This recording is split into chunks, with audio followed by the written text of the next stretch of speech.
Welcome to the Scent Bubble. I am your host for the afternoon. Listen, guys, even though this is in my room, in my little studio space, this is still an episode of Hot Takes. Didn't have time to set up the camera lighting and all that, and I want to make sure we get in this review before the fragrance dies out or all that nonsense, which a fragrance like this absolutely will. So on our episode of Hot Takes today, courtesy of Ulta Beauty, we have the notorious Versace Pour Homme. And it looks like I'm flicking you guys off. Nope, there's two fingers there. Listen, guys, a lot of people like this fragrance. They think it's just like a staple, I don't know, kind of all-around super versatile fragrance, you know, sitting along the lines of something like a Nautica Voyage type of vibe, and Eau Fraiche, or Eau Fraiche, what is this?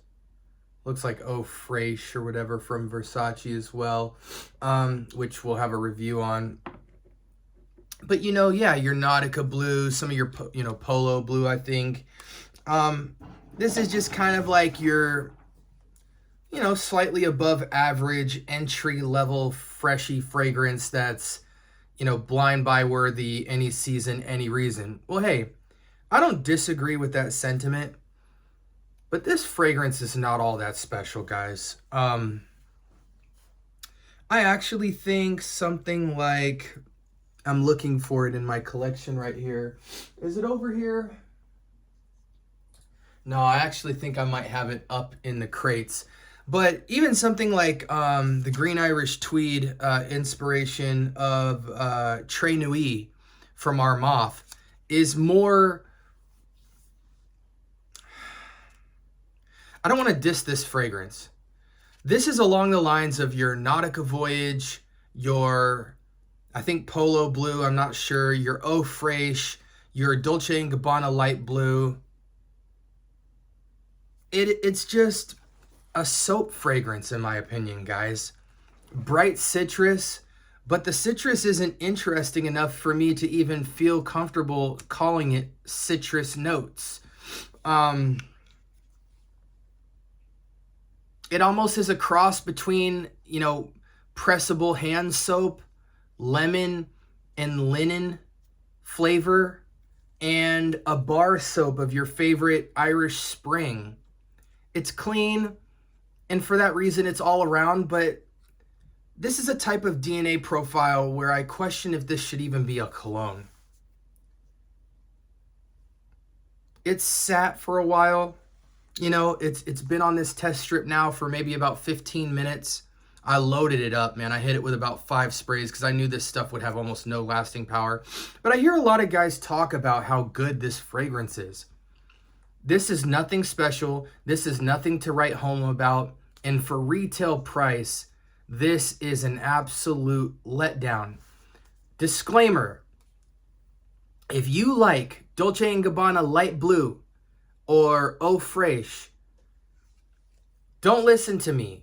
Because if you like that simple, linear, like very light projection, very light longevity, nothing, no wow factor, just I want to smell like soap and citrus, ignore what I'm saying. This is going to be your favorite fragrance of all time. But if you're tired of that generic soap and linen, now mind you, I love linen. There's some Banana Republic, there's some Ferragamo, there's some other stuff that goes in the realm of citrus and linen that I'm a huge fan of. But this is such a generic citrus with kind of a soapy, clean element to it.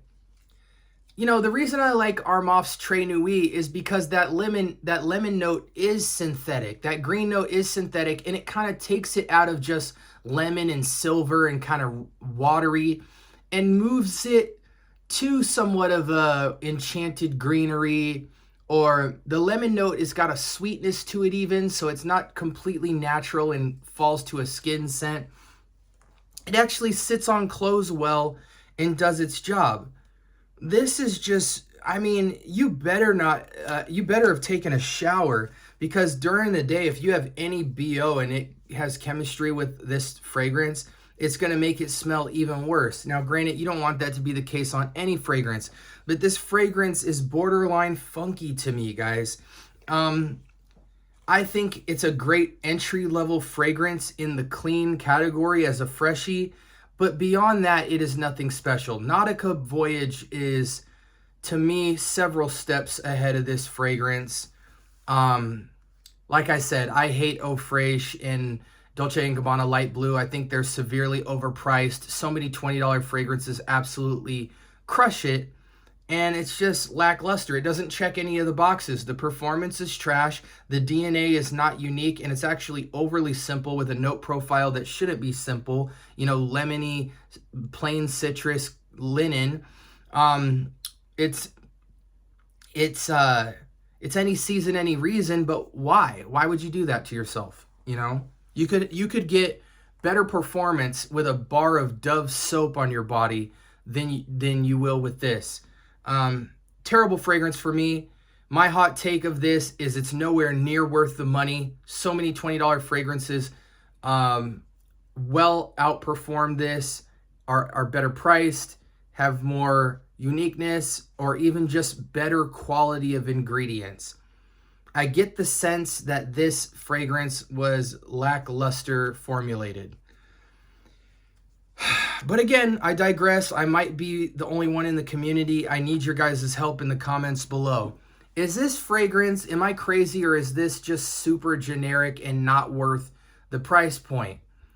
A lot of people, when they buy it, they love it at first, and then it just winds up sitting on your shelf with over 3/4 the bottle still left in it. Let me know if you're in that situation as well. There's many times I've wanted to possibly buy this, but after smelling it tonight again for the 80th time, I know why I didn't buy it. It's the same reason you don't buy light blue. It's overpriced, the performance sucks, and it's generic.